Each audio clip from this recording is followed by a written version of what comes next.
tercera sesión de este curso de control interno. Nuevamente un saludo de parte de la Contralora, y el contador también, el contador Chavarría.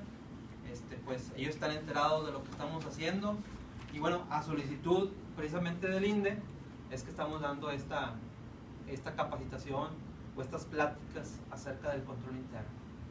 Estamos de alguna forma replicando un poco un material que ya habíamos manejado con los órganos de control interno de todas las dependencias y entidades, pero pues aquí estamos tratando de darle un enfoque pues que sea más útil para el INDE, ¿verdad? Que es personal interno. Entonces el material estaba preparado originalmente para todos los órganos de control, pero la idea es, bueno, poderlo adecuar y poderlo pues aterrizar a las necesidades del instituto. Bien, en la primera sesión hablamos, bueno, traíamos por ahí la idea de poder abarcar varios temas, pero nos enfocamos más hacia lo que fue el modelo estatal o el marco integrado de control interno. ¿Recuerdan ustedes qué hablamos sobre el marco integrado de control interno?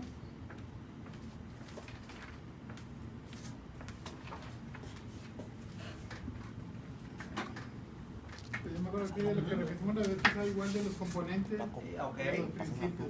Hablábamos de que el marco integrado de control interno tiene 5 componentes. ¿Alguien recuerda los 5 componentes del marco integrado de control interno?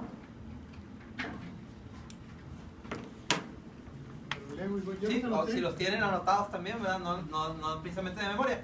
O sea, son conceptos que yo lo he comentado antes y lo he comentado con mis compañeros. Se tarda uno en asimilarlos, porque son conceptos a veces complejos o muy técnicos.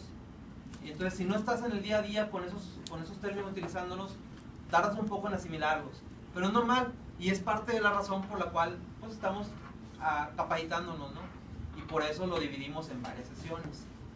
¿Eran 5 componentes cuáles? El primero era ambiente de control. Ambiente de control. Después administración de riesgos. Tercero, actividades de control. Sí. Cuarto, información y comunicación. Y el quinto, supervisión. Supervisión. Muy bien. ¿A qué nos referíamos cuando decíamos ambiente de control? ¿Qué viene a su mente? ¿O qué entienden ustedes? ¿O qué alcanzan a recordar de lo que significa ambiente de control?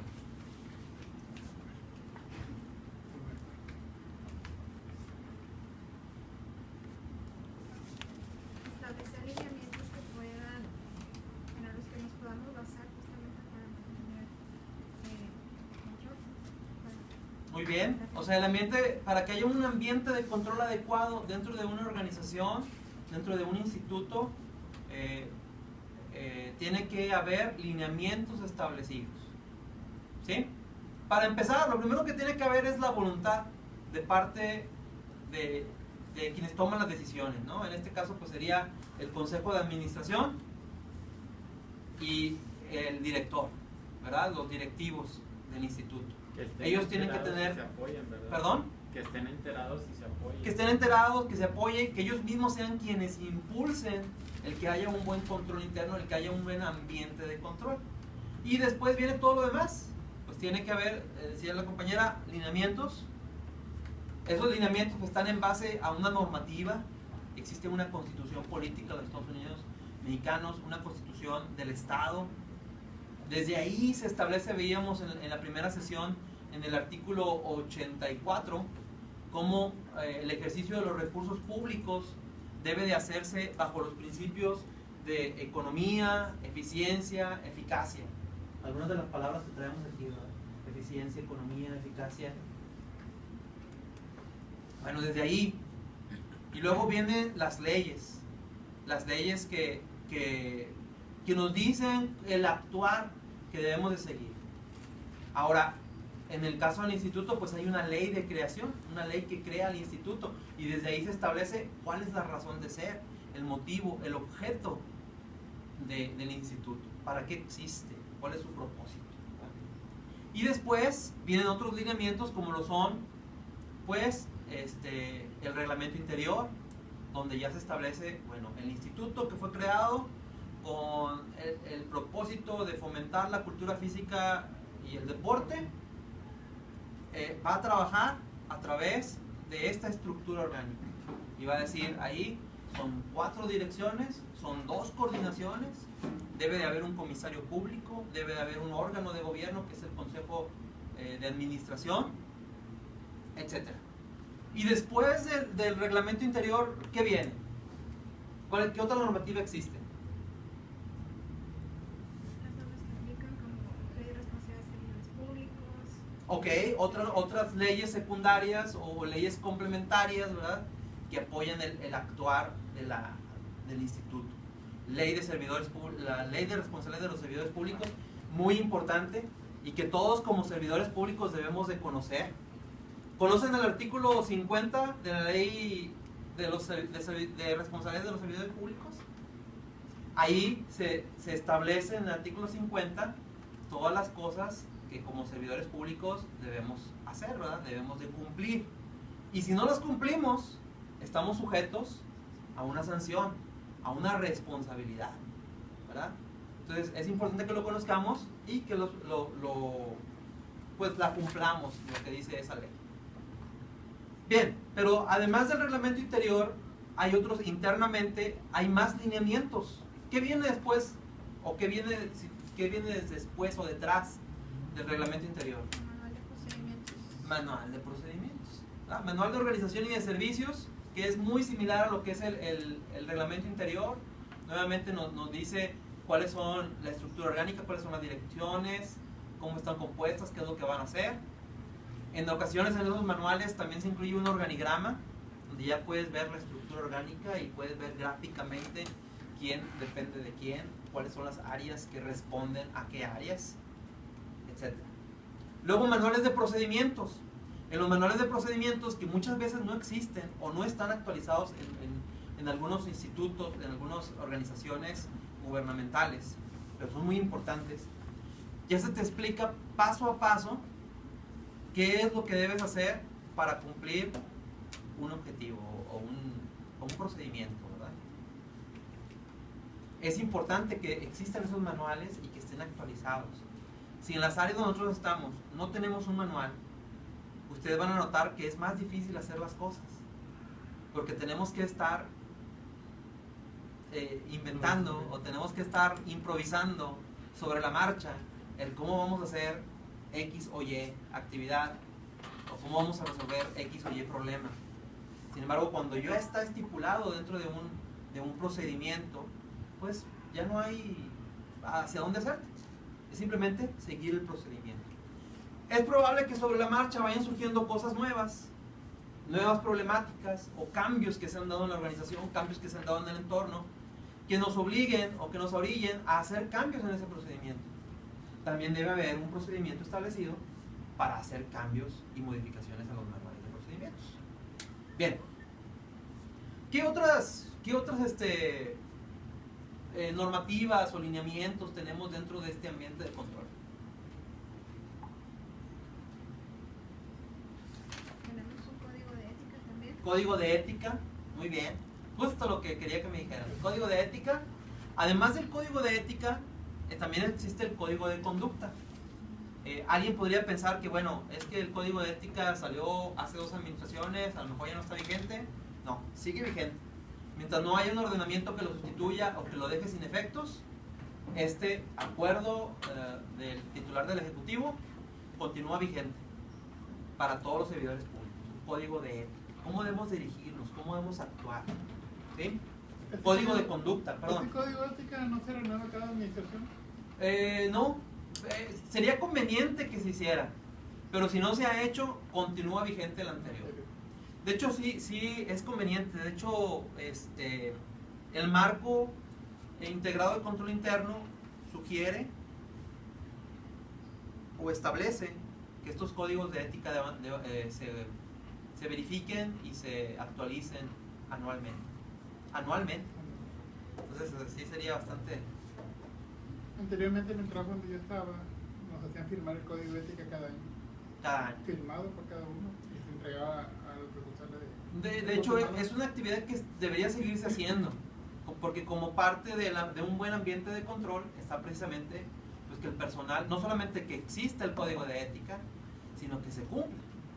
¿Y cómo medir que la gente está cumpliendo con el código de ética? Pues sería algo complejo, pero por lo menos podemos medir que la gente conoce el código de ética. Y una forma de medir que lo conoce es a través de firmar una carta donde dice: conozco y me comprometo a cumplir lo establecido en el código de ética y en el código de conducta. ¿Okay? Y después de todos estos que ya mencionamos, pues vienen a lo mejor políticas establecidas por el propio Consejo de Administración. A lo mejor dicen: ¿saben qué? Este año el instituto nos vamos a enfocar y vamos a trabajar en todos los eventos nacionales, ¿sí? Porque esa va a ser nuestra prioridad. A lo mejor vamos a dejar de lado o vamos a dejar un segundo término. No sé, estoy simplemente pensando así en voz alta, ¿no? Algo que podrían decir. Un segundo término, las competencias de carácter internacional, y nos vamos a enfocar solamente en las nacionales. Es una política establecida por el Consejo de Administración. O bien podría ser una política de tipo administrativa. Por ejemplo, al iniciar esta administración, el gobierno del estado implementó un plan de ahorro y austeridad. Esa es una política interna con la cual debemos de cumplir todas las áreas, todos los entes paraestatales y las dependencias de gobierno del estado. Bien, ese es el ambiente de control. Administración de riesgos es el segundo componente del sistema de control interno y es al que nos vamos a enfocar el día de hoy, ¿sí? La administración de riesgos. Abro un paréntesis porque omití, nada más empecé a hablar sobre el tema, pero quería presentarles, el día de hoy también nos está acompañando Mireya, que está ahí en la Dirección de Órganos de Control Interno. Ella nos apoya pues muchas cosas, entre ellas pues está recibiendo toda la información que nos mandan los órganos de control, estarles contestando, si hay alguna asesoría también a veces ella nos puede apoyar, o si no pues ya la pasa acá con nosotros. Y el día de hoy también nos acompaña Jonathan, nuestra más reciente adquisición en la dirección. Él nos está apoyando como parte de un programa que se llama Jóvenes al Empleo. Es un programa que ofrece la Secretaría del Trabajo, y Jonathan es estudiante, pero viene a la Contraloría para poder capacitarse y obtener experiencia laboral que pues le ayude en un futuro a obtener un empleo, ¿verdad? Nos va a estar apoyando durante casi 2 meses completos, ¿verdad? Entonces, muchas gracias, Jonathan, y bienvenido. Y los demás, pues todos ya habíamos estado en las anteriores sesiones, ¿verdad? Sí. Muy bien, vamos a empezar con este taller de administración de riesgos. Vamos hasta la medida de lo posible poderlo llevar a la práctica, aunque en mi opinión pues para poder llevar a la práctica primero como que necesitamos dejar bien sentadas todas las bases teóricas, ¿no? Bien, vamos a ver el objetivo, algunos conceptos fundamentales.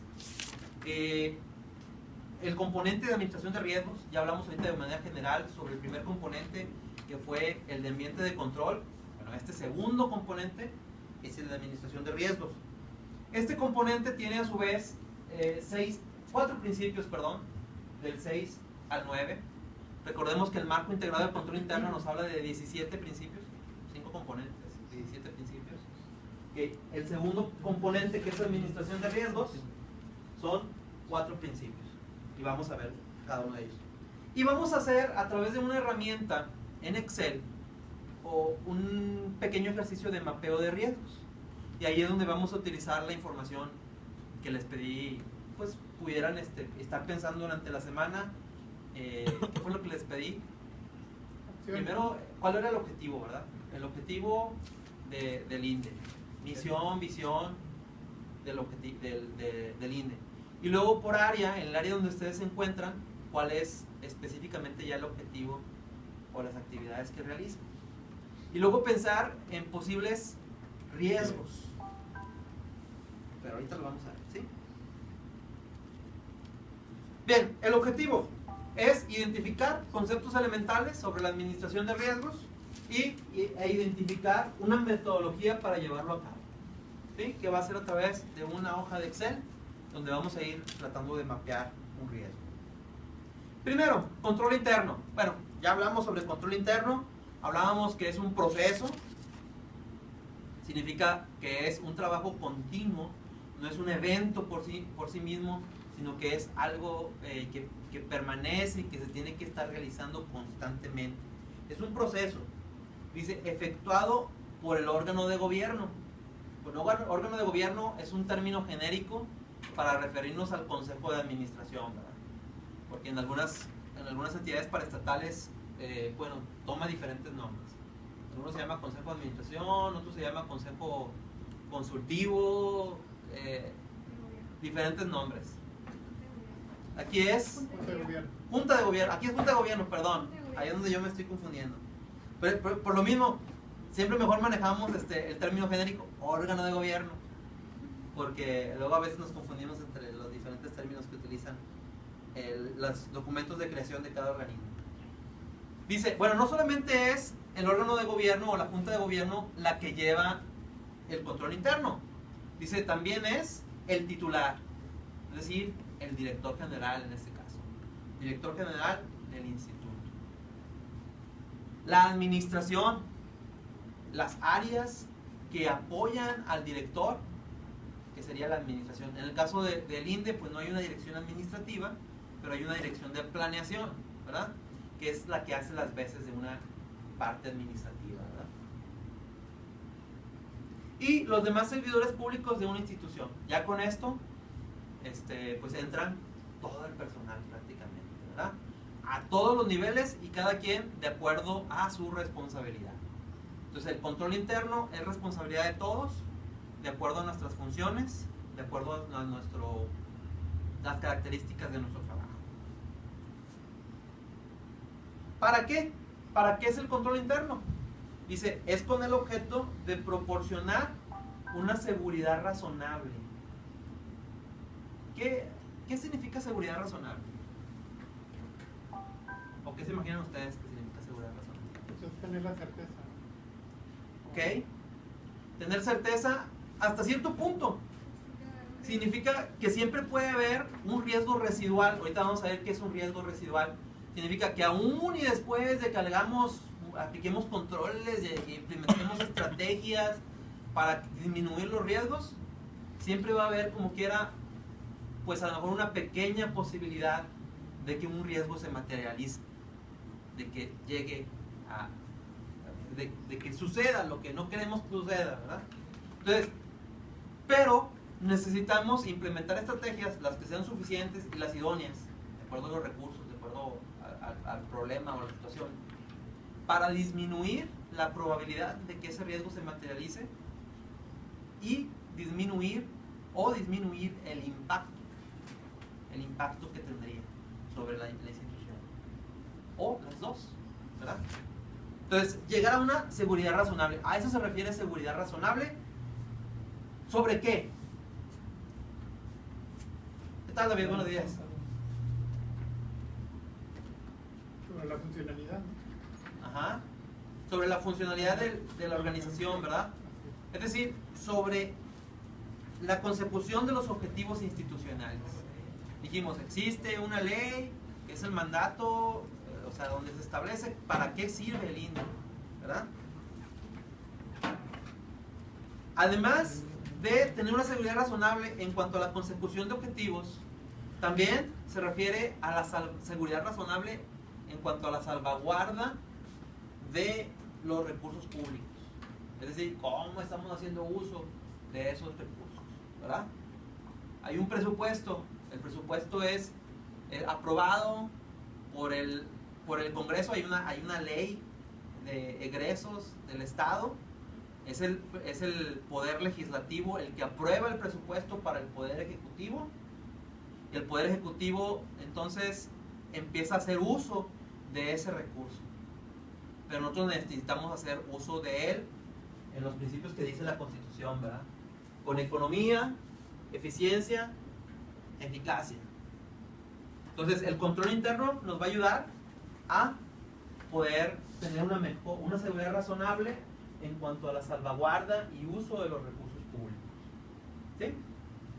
Y por último, el tercer objetivo del control interno es prevenir la corrupción. Un tema que también ya habíamos tocado. Por ahí les mandé, ¿sí les llegó de correo electrónico? ¿Sí? Sí. Les mandé un artículo, es una revista que se llama Contabilidad Pública, creo que se llama la revista. Y bueno, traía, en ese número precisamente estaban hablando mucho sobre la corrupción.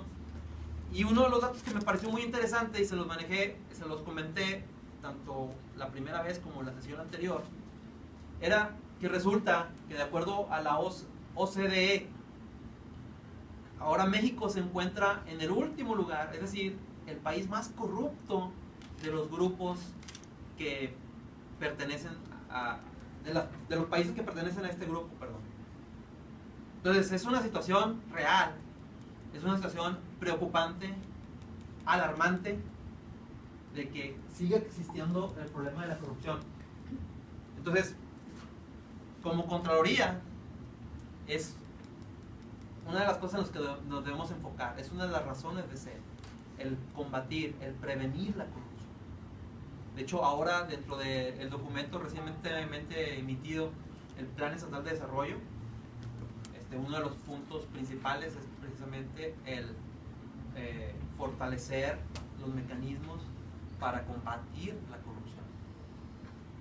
Ahora, dicen las estadísticas o dicen los organismos que se dedican a estudiar esta cuestión de la corrupción, que el problema es tan grande y está tan arraigado que aún y trabajando fuertemente a través de instituciones sólidas contra la corrupción, este problema podría tardar en erradicarse hasta 40 años. Entonces es un problema bastante grave y bastante fuerte. Tiene que ver, porque la corrupción no solamente existe en el gobierno, existe también en las personas, o sea, ya está en nuestra cultura. Para todos es mucho más fácil hacer las cosas por el camino fácil, y en lugar, no sé, cuánta gente prefiere comprar música pirata, películas pirata. Ya desde ahí hay corrupción, ¿no? El no pagar un servicio de internet y mejor obtenerlo de otra manera. Entonces, ya desde ahí, desde los ciudadanos, tenemos que ir cambiando nuestra cultura. Pero bueno, esto es parte de lo que el control interno nos ayuda. Vamos al siguiente concepto, que es el de administración de riesgos. ¿Alguien quiere leer lo que dice aquí en administración de riesgos? Es el proceso que evalúa los riesgos a los que se enfrenta la institución en la procuración del cumplimiento de sus objetivos. Esta evaluación provee las bases para identificar los riesgos, analizarlos, catalogarlos, priorizarlos y desarrollar respuestas que mitiguen su impacto en caso de materialización, incluyendo los riesgos de corrupción. Muy bien. Entonces, como segundo concepto fundamental para la plática del día de hoy, es el de administración de riesgos. Dijimos, también es un proceso, ¿sí? Es algo que se tiene que estar realizando continuamente. No es un evento por sí solo. Decimos, vamos a hacer la administración de riesgos al principio de la administración y ya se acabó y nos olvidamos del tema. No, tiene que ser constante. Y durante todo el tiempo, durante toda la administración, llevarse a cabo, ¿verdad? ¿Para qué es este proceso? Dice, para evaluar los riesgos. ¿Sí? ¿A qué se refiere con evaluar los riesgos? ¿Qué harían ustedes para poder evaluar un riesgo? El impacto, ¿no?, que pueda tener Ok. en el área o en la institución. Muy bien. O el diagnóstico que puedas hacer también para no incurrir en riesgos. Ok, yo creo que así tendría que ser, ¿no? Tenemos que primero hacer un diagnóstico.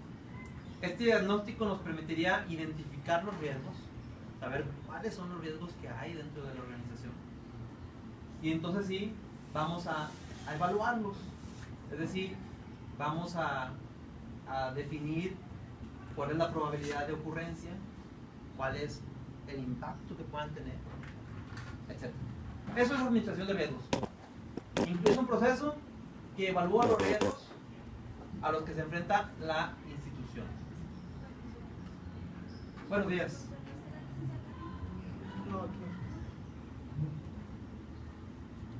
Bien, esa evaluación dice, provee las bases para identificar los riesgos, analizarlos, catalogarlos, ya mencionamos identificarlos primero, analizarlos, catalogarlos, es decir, clasificarlos, ¿verdad? De acuerdo, pues tendríamos que establecer cómo los vamos a clasificar, ¿verdad? Y ahorita vamos a hablar en la metodología, ya cuando hablemos sobre la metodología, vamos a hablar de 4 cuadrantes donde vamos a ubicar los riesgos según los vamos a catalogando, ¿no? Priorizarlos. Hay que estar conscientes de que quizá no vamos a poder establecer acciones para mitigar todos los riesgos, pero por lo menos vamos a enfocarnos a los más importantes, ¿verdad? Los que son de mayor impacto, los que son de mayor probabilidad de ocurrencia. Que mitiguen su impacto en caso de materialización, incluyendo los riesgos de corrupción. Ok, aquí se hace énfasis nuevamente en el riesgo que existe de corrupción.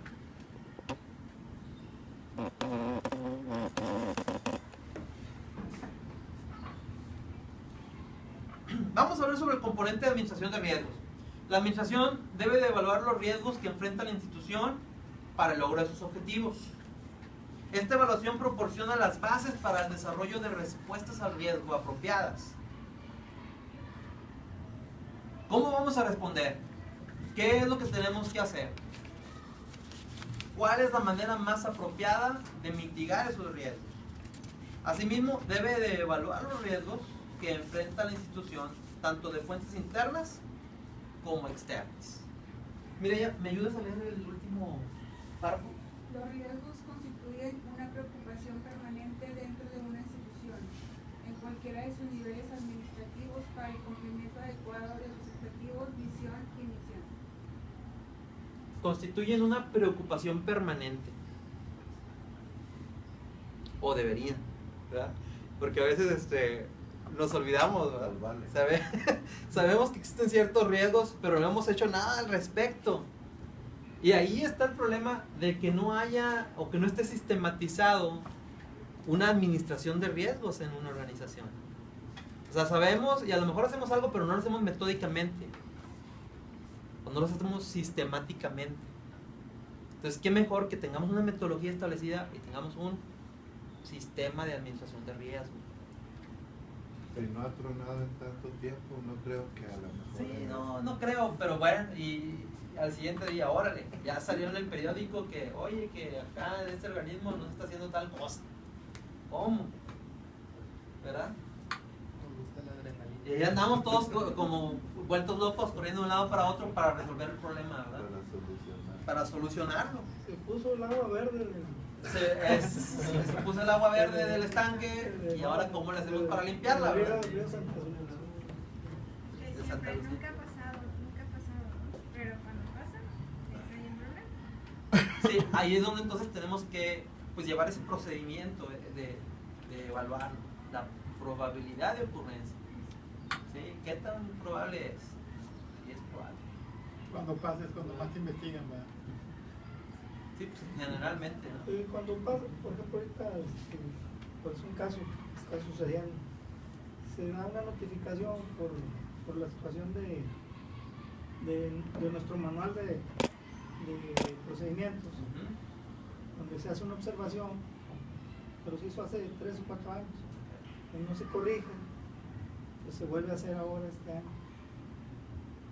Entonces, no se contesta y se vuelve a hacer ya una tercera notificación. O sea, es una observación recurrente por parte de un órgano fiscalizador. Y imagínense, aquí lo que pasa es que establecen ellos que se debió haber hecho un proceso administrativo. ¿Quién hace ese proceso administrativo? O sea, la pregunta es que, o sea, lo hago yo como control interno, lo hace Contraloría o ¿quién? ¿Se refiere a un procedimiento de responsabilidad administrativa? Sí, pues generalmente, bueno, quien tiene las facultades es el titular o el superior jerárquico. En este caso sería el titular de la entidad. Y obviamente pues se puede apoyar con sus áreas, lo delega.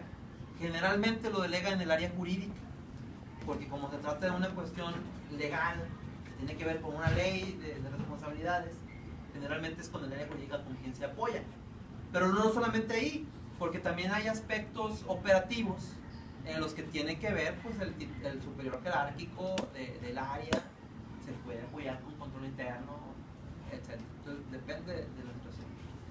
Pero casi que siempre tiene que estar el área jurídica y orientar en cómo se tiene que llevar a cabo ese procedimiento, cuáles son los pasos a seguir,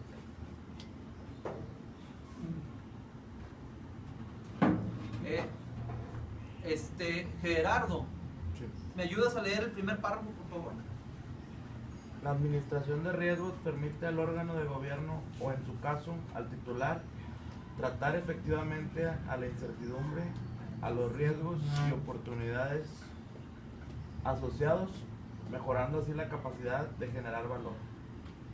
Muy bien. Entonces, ¿para qué nos sirve la administración de riesgos?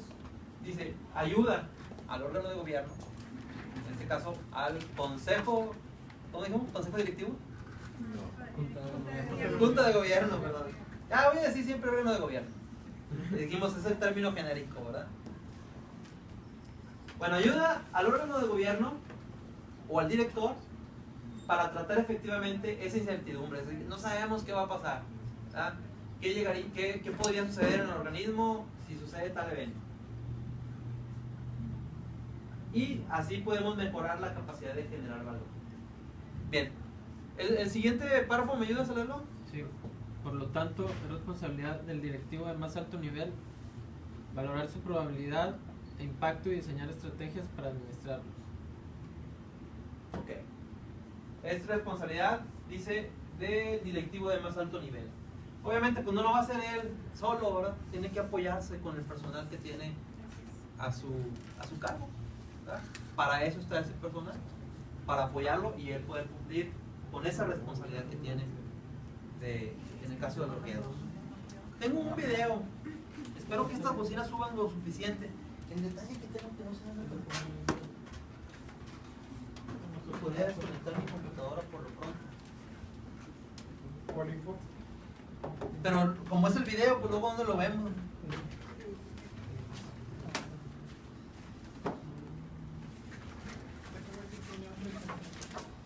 Una extensión.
Disculpen por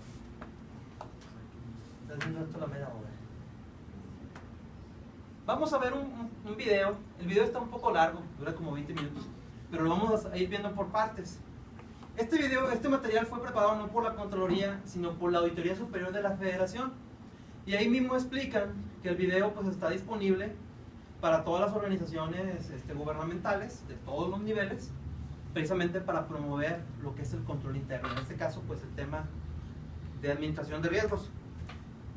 Es un video de un conjunto de 7 videos, que todos tienen que ver con el tema, control interno, administración de riesgos. Pero bueno, vamos a ver.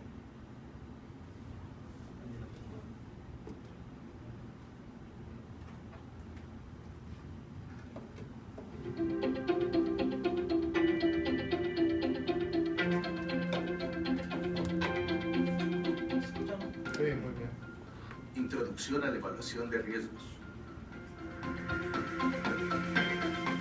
Videocápsula número 3. El foco, loco. La Auditoría Superior de la Federación presenta la tercera videocápsula que forma parte del programa de difusión y